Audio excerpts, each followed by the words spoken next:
إذاعة جمهورية مصر العربية من القاهرة تقدم كلمتين وبس.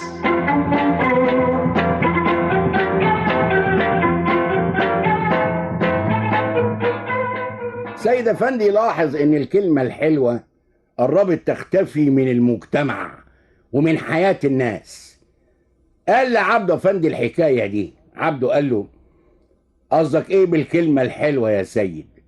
سيد قال له: قصدي كلمة الحب، كلمة التشجيع، كلمة الصدق، كلمة التسامح. دلوقتي الواحد يدور على أي كلمة من دول ما يلاقيش. الدنيا جرالها إيه يا عبده؟ عبده قال له: انا مش فاهم لحد دلوقتي انت قصدك ايه بالظبط. انا بتكلم كلام عام يا عبده، مش بشتكي بشكل شخصي. هدي لك مثال علشان تفهم انا عايز اقول ايه. بسأل ديك النهار واحد تاجر صاحبي، بقول له: فلان الفلاني التاجر ده غني ولا نص نص؟ قال لي: غني جدا، عقبال امالتك. قلت له: فلوسه دي جابها منين؟ خلي بالك انا بسأله سؤال بريء. كان قصدي الفلوس اللي عملها من خلال تجارة ايه؟ الراجل اللي بسأله قال لي: ايه تفتكر؟ عبده قال له: قطعا بومبا. سيد قال له: بالظبط، هو ده اللي حصل. قال لي: بيقولوا انه بيشتغل في المخدرات في الاول لحد ما عمل فلوس جامدة، وبعد كده اشتغل بالتجارة، علما باني عارف ان البومبا اللي اداها له مش صحيح. يعني الراجل ما اشتغلش في المخدرات ولا حاجة، بالعكس كان تاجر امين ونشيط، وبسبب نشاطه وامانته عمل فلوس. كان زمان يا عبده لما حد يسأل تاجر عن تاجر تاني كان يمدح فيه، دلوقتي يديله بومبا. ليه؟ ما تفهمش. ايه سر ان الناس نسيت كلمة الصدق؟ مش بس كده، دلوقتي مين اللي بيقول الكلمة الحلوة؟ نادر اللي بيقولها، نادر انك تسمعها. تسأل واحد عن واحد يقول لك ده بيغش، او ده حرامي، او ده نصاب. المفروض ان الكلمة الحلوة لها تأثير اكبر من تأثير اي قوة. عارف الكلمة الحلوة زي ايه؟ زي نقطة المية. لو رحنا لصخرة ضخمة وضربناها بالمدافع الرشاشة، الطلقة هتخدش الصخرة لكن مش هتقدر تخرمها. لو نزلنا نقطة مية على الصخرة دي بشكل متصل لمدة كام يوم أو كام شهر، عارف إيه اللي يحصل؟ الصخرة هتتخرم. يبقى المية أقوى ولا الرصاصة؟ المية أقوى، والكلمة الحلوة أقوى.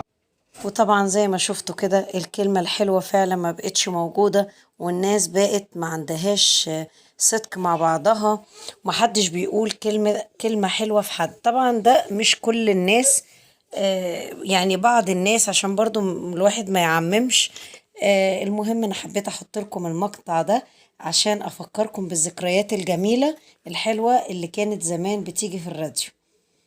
المهم زي ما انتوا شايفين طبعا الموضوع مش محتاج ان انا اقول لكم انا بعمل ايه.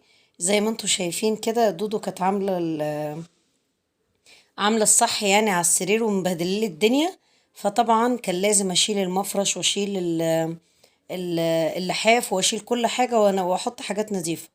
فزي ما شفتوا كده حطيت بقى المفرش اللي هو التايجر ده، وهطلع لحاف بقى غير التاني اللي هو اللي انا كنت فرشاها هولع عليه في الغسالة وابقى اغسله. طبعا مش دلوقتي لان انا عندي كمية غسيل بجد يا جماعة كتيرة قوي. فطبعا الاولوية الهدوم اللي احنا بنستعملها وبنلبسها، انما طبعا المفرش دوت مش ضروري لان انا عندي بدايل ليه. انما طبعا لبسنا ولبس جوزي وكده اللي بينزل بيه كل يوم وهدومنا والعيال، دي حاجة من الضروريات ومن الاساسيات. فطبعا انا يعني هعمله بس مش دلوقتي، يعني بصراحة هأجله شوية. المهم جيت هنا عند السرير، فكان بقى بيبقى فيه فتافيت وحاجات كده في الحتة اللي من جوه دي. انا مش حاطة السرير على الحيطة زي ما انتوا شايفين، في كده حتة كده ممر صغير، انا سايباه هنا علشان ما يبقاش السرير على الحيطة. فطبعا ايه الحتة دي طبعا مليانة فرافيت بقى وتراب وبسكوت وحاجات زي كده، فقلت يلا ألمها بالمرة وايه واخلص من الموضوع ده. بس ولميت كده زي ما انتوا شايفين اهو. خدت بقى الحتت ديت كلها، كل الحتت اللي مليانة تراب وفرافيت دي، لان برضو هما بيقعدوا لي هنا في الأوضة، ودودو كل حاجة بتطلعها وبتشيلها من مكانها، مش بتخلي حاجة على وضعها. ايه رأيكم يا جماعة في المقطع بتاع فؤاد المهندس ده وهو بيتكلم على الكلمة الحلوة؟ انتوا شايفين في، يعني انا عايزة اخد ارائكم، انتوا شايفين ان في ناس في حياتكم ما بقتش فعلا بتعمل بالموضوع ده، ولا انتوا رأيكم ايه؟ يعني انا قلت بس احط المقطع ده عشان افكر نفسي بالناس اللي حواليا، وانتوا كمان تشوفوا الناس اللي حواليكم. فعلا تحسوا ان الناس دي ما بقتش موجودة. ربنا يرحمنا يا رب، ودايما يبقوا موجودين، يعني اللي احنا مفتقدينهم دول. تعالوا بقى نشوف ونرجع لمرجوعنا تاني ونشوف بيتنا وحياتنا. طبعا الفيديو ده عبارة عن ايه؟ عبارة عن حاجات، يعني مهام كانت عليا وكان لازم اعملها. طبعا هنا دودو كانت موقعة روج على السجادة زي ما انتوا شايفين. السجادة دي انا لسه فرشاها ملحقتش اتهنى بيها. طبعا جبت البخاخة والفرشة وقعدت اعمل. طبعا الروج ده ثابت قوي فما بيطلعش، فعملت اللي اقدر اعمله بالكلوريكس، وبرضه حاسة انه ما طلعش قوي. طب هتاكلوا ايه النهارده؟ بما ان بقى انا ورايا حاجات كتير قوي، فكان لازم اعمل اكله سريعه كده. جبت طلبت سمك من بره، وعملت يا دوب شويه سلطه وطبق بتنجان بابا غنوج، ويلا كده ايه، والدنيا سهله وسريعه. طبعا كل ده ما خدش حاجه. خلاص قطعت السلطه وغسلتها ونضفتها والخضره اهي، ويلا بينا ناكل. ادي السمك اهو لسه مطلعاه من الفرن. طبعا انا جايبه السمك ده من بدري، وطبعا احنا بناكل بالليل، فكان لازم يدخل الفرن يتسخن. وعملت شوية رز بعدس جنبه كده، وطبق السلطة والبابا غنوج زي ما قلت لكم. وكلنا والحمد لله، وكانت أكلة جميلة وكان سمك جميل. شايفين طبق الرز الصغير ده بتاع مالك. عشان مالك مش بيحب الرز بعدس، بيحب الرز الأحمر بس، الوحيد اللي في الرز اللي بياكله.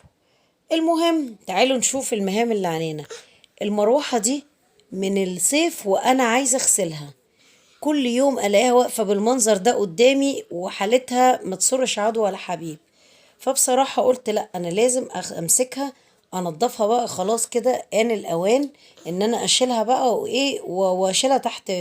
يعني بشيل اللي هو الوش بتاع المروحه ده تحت السرير، والعمود ده انا بوقفه جوه الدولاب. المهم بفك بس ال بتاع اللي هو الداير ما يدور اللي بيلف المروحة ده. لو حد يعني ما بيعرفش يفك المروحة، سهلة قوي يا جماعة. وبشيل وبشيل اللي هي بص انا بكتب لكم كلمة تراب عليها. بصوا التراب عامل ازاي، عشان بس لحسن تلاقوها نضيفة ولا حاجة.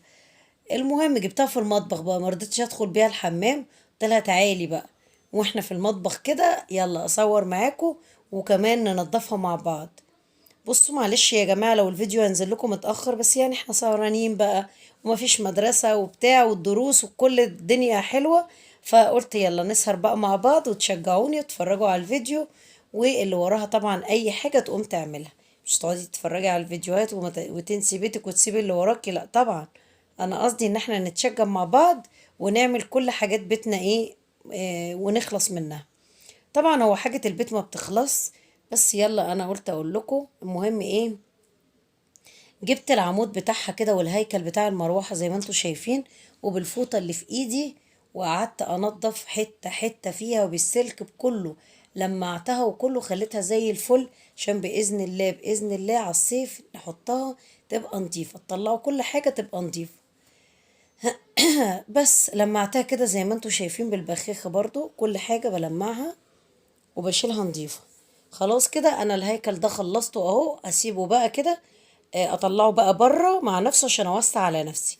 تعالوا بقى نغسل الوش بتاع المروحة. بصوا التراب يا جماعة عامل ازاي. طبعا انا هنا بنزل التراب طبعا بايدي كده الاول، وبعدين ادعك بالليفه، لان طبعا انا لو عملت بالليفه والتراب دوت انا هبوظ الدنيا وهبوظ الليفه ومش كده انا مش هنضف، يعني كده ما اسمهاش نظافه. فبنزل التراب كده بايدي بكل منتهى السهوله وخلاص، وباخد المروحه كده يلا بالليفه، ما بتاخدش دقايق في ايدي والله، وبتبقى زي الفل. بصوا، انا عايزه اقول لكم ان الفيديو ده تشجيعي وحماسي لحاجات كنت مأجلاها. انا فعلا الحاجات دي كنت مأجلها. يعني تخيلوا ان احنا في شهر، خلاص احنا خلصنا واحد اهو، داخلين على اتنين، يعني داخلين على، يعني خلاص احنا بقينا في نص الشتاء تقريبا، والمروحة لسه انا ما شلتهاش، ودي عمرها ما حصلت. بس طبعا انا علشان كنت ببيض الأوضة وكان عندي حاجات مكعبلاني، فمخلياني بصراحة مش، يعني مش فاضية للحاجات دي. بس طبعا انا لو ما كانش عندي بياض ولا كان عندي الحاجات دي كلها، انا كان زماني طبعا خلصت من زمان وشلتها كمان. زي ما قلت لكم، بس هي ظروف خلتني يعني اتأخر عليها. فمعلش يعني كل حاجة بأوانها. مسكت برضو الريشة كده بعد ما نزلت عليها من عليها التراب، مسكتها برضو كده بالليفة كده ودعكتها وخلاص، وخليتها زي الفل. بصوا، وش وظهر كده زي ما بحكيلكوا. واهم حاجة ان انا بنزل التراب الاول بالمية، دي اهم خطوة علشان ما تعمليش طينة، واحس ان انا ما نضفتش، ان انا بهدلت ووسخت. تمام، هشطف بقى. خلاص كده خلصت اول ريشة، يعني خلصت الريشة وخلصت كمان اللي هو الشبكة الخارجية دي. خلاص انا خلصتها، وطبعا بشيل بقى المسمار بتاعها وحاجتها، بخليها زيها في قلبها كده عشان ما تضيعش. خلاص دايما كده بلمع حواليا اي تراب اي صابون على الرخامة عشان ما لحوس الدنيا حواليا. تعالوا برضو للريشة التانية، برضو هعمل، بصوا الحوض عامل ازاي يا جماعة، شايفين؟ برضو هنزل برضو بنفس الحكاية. وبعدين هعملها برضو بالليفة واشطفها وكده خلاص، وهسيبها بقى تتصف على مهلها على الرخامة كده زي ما انتوا شايفين. وبرضو بنشف حواليا، بصوا اهي مع نفسها بقى، دي تتصفى ودي هطلعها بره خلاص. وكده خلصت. تعالوا بقى نخش على الستاند اللي في الحمام.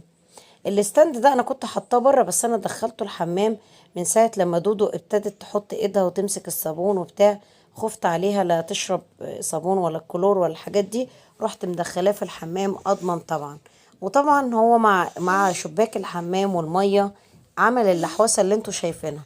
برضو بقالي فترة شايفاه قدامي بالمنظر ده ومتغاظة منه، وقلت لا انا لازم اعمله. حطيت في دماغي ان من ضمن المهام اللي عليا اني امسك الستاند ده هو والمروحة والحاجات اللي انا لسه هعملها معاكم في الفيديو دلوقتي واللي عملتها، ان انا هخصص لها يوم واعملها معاكم. طيب بصوا الستاند بيتعمل ازاي، عامل زي فكرة المكعبات، عاشق ومعشوق كده، شايفين؟ اللي هي الفواصل دي بتدخل في بعضها كده اهو، وسهل جدا يا جماعة، ممكن اي حد يركبه. بس عملي قوي عايزة اقول لكم، وبحط فيه حاجات كتير وكميات. ده بريكس اللي انا بقول لكم عليه يا جماعة، عايزة اقول لكم جميل جدا. كل ما بروح عند بتاع المنظفات وابقى عايزة اجيب منه ازازة علشان تبقى يعني اوفر من الكياس، ما بلاقيش طبعا، فبضطر يعني بيتبقى مني فلوس 10 جنيه ولا حاجة، اقول له هات بيها كام كيس من البريكس. هو مش عارفة ب3 جنيه ولا ب2 جنيه، انا مش فاكرة. بس هو خطير وكمان مطهر ومعقم وكل حاجة. خلاص كده ادي البتاعة اتغسلت، بصوا بمنتهى السهولة. وطبعا في حتت اللي هي اللي هي الزوايا دي، عايزه اقول لكم بالفرشه بتنضف وبتبقى زي الفل، ما بياخدش معايا لحظات والله يا جماعه، وبكون غسلاه ومخليها زي الفل. البلاستيكات دي اللي هي بتقفل الفتحات اللي من فوق دي عشان طبعا تبقى شكلها حلو، وكمان ما تدخلش ميه ولا تدخل اي حاجه كده وتعمل ريحه مش حلو. اهي الفرشه اللي في ايدي دي، بصوا مجرد بس ما بمشي، بصوا تجيب كل الاخرام وكل الزوايا اللي جوه دي، بتبقى زي الفل. ده طبعا لو انتي مش عايزة تدعكي، يعني في جميع الأحوال هي سهلة جدا. ادي بالليف اهو، بحط عليها طبعا اي حاجة، ان شاء الله صابون، مواعين. طبعا زي ما قلتلك انا ما بشرطكيش بحاجة، كله بينضف وكل حاجة مية وصابون، والبيت هيبقى زي الفل. مش لازم صابون معين ولا حاجة معينة، كل حاجة بتنضف وبتبقى زي الفل بأقل إمكانيات. خلصت الستاند اهو زي ما انتوا شايفين وبقى زي الفل. بصوا عامل ازاي، ده بقية التفاصيل برضو بتاعته. هو 3 درج كده. عايزة اقول لكم ان هو بيشيل كميات والله، يعني جيركن صابون وجيركن الاريال وحاجات تانية، الكلور الالوان والكلور الابيض، حاجات كتير، والكليم بتاع المفروشات وحاجات كتير قوي يا جماعة، بجد حلو قوي. بس زي ما انتوا شايفين كده خلصته، ما خدش اي حاجة حقيقي، ما خدش في ايدي حاجة، مش عشان بصور لكم، لا هو فعلا ما خدش معايا حاجة، وفي لحظات وفي ثواني عملته. بصوا ده اخر حاجة اللي هو العجل اللي من تحت ده، برضو اللي بيتبهدل اكتر واحد فيهم، علشان ده اللي بيلامس الارض وبيبقى اكتر واحد، كل اللي بياخد بقى دش وبتاع، المية بقى والصابون والحاجات دي كلها بتيجي عليه مع التراب من شباك الحمام. عايزة اقول لكم ان هو اكتر حاجة. بصوا شايفين الحاجات اللي هي الصغيرة اللي الايد ما بتعرفش تجيبها، الفرشة بتجيبها. بصوا، بصوا الحتة دي عاملة ازاي، بالفرشة بقت زي الفل. هنا بقول لكم بص العجل هنا برضو بتشال ويتحط. بصوا برضو كان حواليه برضو متبهدل، خدته بالفرشة. بصوا بيتركب بمنتهى السهولة. عايزة اقول لكم بجد عملية جدا وجميلة جدا، ودي الوطنية خامتها حلوة قوي، البلاستيك بتاعها نضيف. بصوا بتتركب ازاي بمنتهى السهولة. ممكن تحطي فيه حاجات تانية كتير، مش لازم يعني كده. في ناس كانت بتحط فيه بصل، اسمه ايه ده، زيت وخل وحاجات من دي وبيحطوه جنب البوتاجاز، بس انا يعني لقيت اللي هو انسب ليا في الحمام احلى. هتشوفوا بقى وانا برصه جيركن الصابون، الفلاش دوت بخليه مثلا لما احس ان انا عندي فيه حاجه مصفره بعمل بيه. ده الباور بتاع اسمه ايه، الصدى اللي بيبقى في الهدوم، كلور الالوان الاوكسي دوت، ساعات بغسل بيه اي سجاده اي حاجه ملحوسه معايا. آم، معطر فريدة، معطر فريدة، حاجات كده يعني. الحاجات بصوا كل الكميات دي هو حقيقي شايلها. حاطه هنا جيركن الاريال، الكلور اهو، والكوريل الالوان، كل حاجه، والدوني المعطل في الفيتا، كل حاجه جنب بعض زي ما انتوا شايفين اهو. وكمان عندي دوني كان يعني حبه كده برضو في الجيركن الصغير ده. وكده خلصت.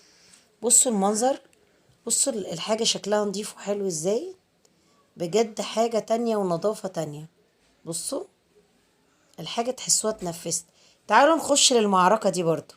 كان عندي برضو الدرج ده، وده من الأساسيات برضو اللي أنا كنت برضو نفسي أعمله. ده بقاله فترة كبيرة، أنا مش عايزة حد يعلق ولا يقول أي تعليق. بصوا يا جماعة أنا مش بخبي عليك، أنا كنت ممكن أطلعه لكم أغسله وأنضفه وأوريكم عادي، أقول لكم إن أنا بقى ست إيه، مش سايبة حاجة. بس ده زي ما قلت لكم ده كان بقاله فترة كبيرة أوي أنا عايزة أعمله، وبصراحة كنت مهملة فيه. وده مش طبعا ايدي لوحدي فيه، العيال طبعا ايدها معايا. بصوا شايفين، لدرجة ان انا لقيت اللي هي الفيونكة بتاعة الطماطم، لقيتها والله مرمية جوه الدرج، هوريها لكم دلوقتي. بصوا اهي فيونكة بتاعة الطماطماية. بصوا، وهنا بقى صدى ومسمار، حاجات بقى مرمية في الدرج زي ما انتوا شايفين. بصوا الدرج والله ما خبيت عليكم حاجة، زي ما هو صورته لكم. طبعا الدرج ده عايزه اقول لكم انا ساعات بلاقي لعب فيه والله يا جماعه. بصوا المنظر، بصوا